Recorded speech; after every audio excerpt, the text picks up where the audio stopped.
वक्फ board, वक्फ amendment bill, तूफान मचा हुआ है। हर शख्स अपनी अपनी एक्सप्लेनेशंस दे रहा है। वक्फ है क्या? एक ऐसी ज़मीन जिसको ना बेचा जा सकता है ना ख़रीदा जा सकता है। वो सिर्फ अल्लाह के लिए होती है, पब्लिक वेलफेयर के लिए होती है, यानी कि पब्लिक वेलफेयर के लिए अल्लाह के नाम पर वक्फ की जाती है। लेकिन अब सवाल ये है कि अल्लाह की अमानत, वक्फ की ज़मीनें सियासत का निशाना बन गई हैं। आइए समझते हैं वक्फ बोर्ड है क्या। वक्फ एक इस्लामिक कॉन्सेप्ट है। जब कोई शख्स अपनी प्रॉपर्टी को परमानेंटली डोनेट करता है अल्लाह के लिए, ताकि उसका फ़ायदा लोगों तक पहुँचे। ये ज़मीन या प्रॉपर्टी बेची नहीं जा सकती, डिवारिसी नहीं हो सकती, सिर्फ यूज़ की जाती है फॉर पब्लिक गुड। इसका मतलब होता है कि आप इस पे मदरसे बना सकते हैं, मस्जिदें बना सकते हैं, ऑर्फनेजेस बना सकते हैं। पब्लिक वेलफेयर, कम्युनिटी वेलफेयर के लिए हर वो काम कर सकते हैं जिसकी कम्युनिटी को ज़रूरत होती है। और ये सिस्टम मुग़ल एरा से लेकर ब्रिटिश राज तक इंस्टीट्यूशनल फॉर्म में, सिस्टमेटिक फॉर्म में चला आ रहा है।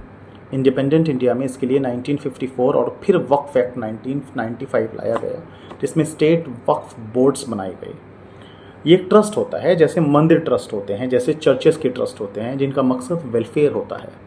लेकिन जो ट्रस्ट होते हैं उनको ऑनरशिप नहीं दी जाती, they are just like managers. Similarly Waqf board is just like managers.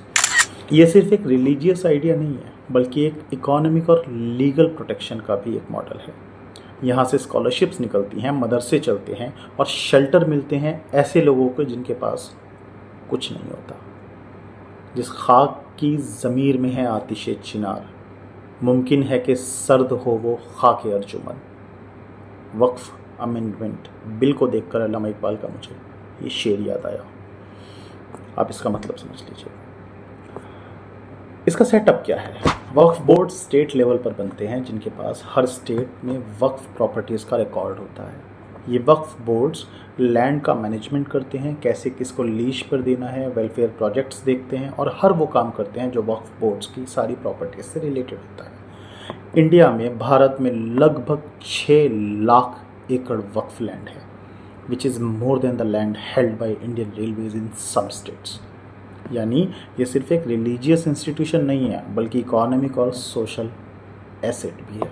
शायद अब आपका दिमाग काम करना शुरू करे। अप्रैल 2025 में बीजेपी लेड एनडीए गवर्नमेंट ने वक्फ अमेंडमेंट बिल लोकसभा के अंदर पेश किया और उसको 288 के मुकाबले 232 वोट से पास करा लिया। और फिर राज्यसभा में 128 के मुकाबले 95 वोट से मंजूरी मिली। इस बिल के कुछ इंपॉर्टेंट पॉइंट्स हैं। मिसाल के तौर पर वक्फ बोर्ड